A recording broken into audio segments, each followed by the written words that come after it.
It was the harshest winter Sarah could remember, the winds howling like wolves outside their dilapidated cottage.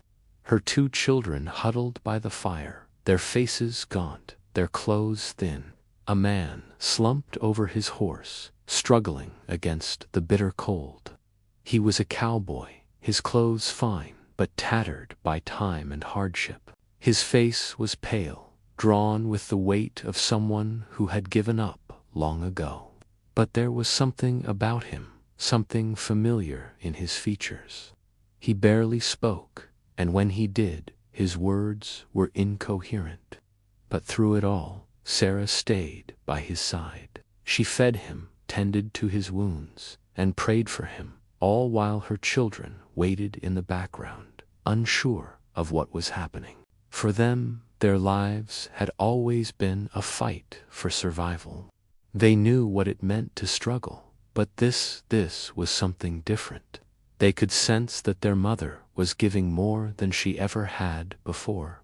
She couldn't place it, but it didn't matter. William, though still struggling with the weight of his past, knew that he owed this family something greater than money, greater than material wealth. It was from a lawyer, and the news it contained was something she could never have imagined.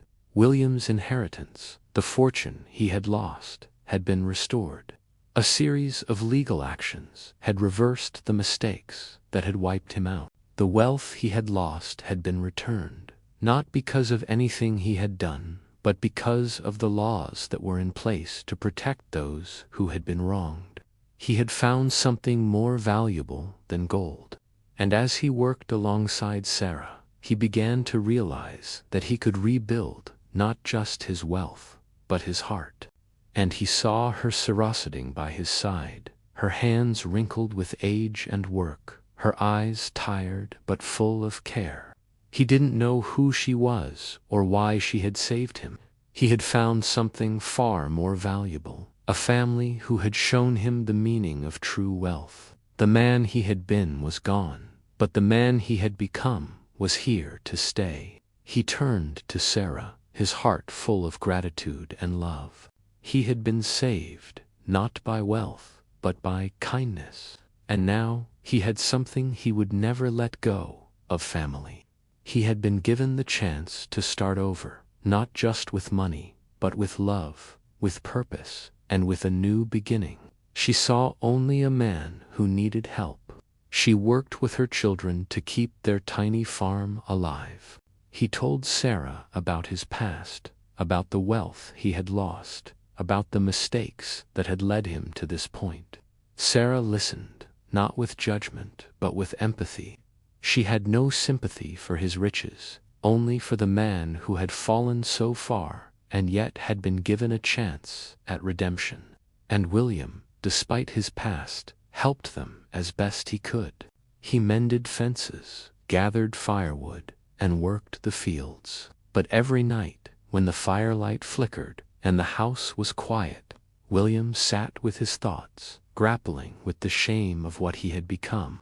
All he knew was that she had given him the chance to live when no one else would. He was dying, and she had to save him. Something had changed inside him, something that was born out of the kindness and care Sarah had shown him. It wasn't just physical recovery, it was a renewal of the spirit. The family who had nothing had given him everything. He remembered his wealth, his family, the life he had once led, but now it was gone. And what remained was a man who had no place in this world. Her children, terrified at first, watched from a distance. Sarah's heart leaped. Who could it be, lost out there in the storm? She pulled on her shawl, ran out the door, and didn't stop until she reached him.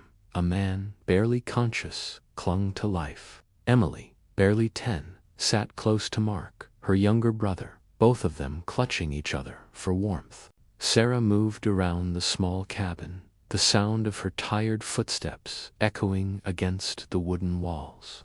Years of poor decisions, failed investments, and betrayals had taken everything from him. He had wandered the plains, a shell of the man he used to be. His wealth, his reputation, his name gone. And now, here he was, barely able to move, saved by a widow who had nothing to offer but her compassion. Her hands shook, not just from the cold, but from the weight of worry. She had nothing left to give them, no food, no firewood, no hope.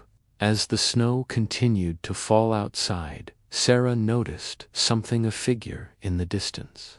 She pulled him into the warmth of her home, her heart pounding.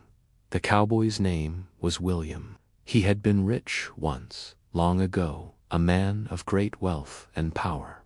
But it was all gone now. As Sarah worked tirelessly to nurse him back to health, she had no idea who he was or what he had lost. All she saw was a man in need, and that was enough for her to give. She didn't think about the risk, the possibility of him turning out to be someone dangerous. All she thought about was the life she had left to give. William's fever raged for days. But one day, William's eyes fluttered open. His gaze was unfocused, his mind still hazy, but he was alive. As the days passed, William's strength returned. But so did his memories, faint at first, then clearer with each passing hour. Sarah didn't ask about his past. She didn't need to. But William wasn't the same man who had walked into that cabin weeks ago.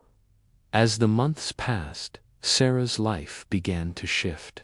Then one day, as Sarah was tending to the garden, a letter arrived. The riches that had once meant everything to William now meant nothing. William stood at the edge of Sarah's farm one last time, looking out over the fields they had worked together.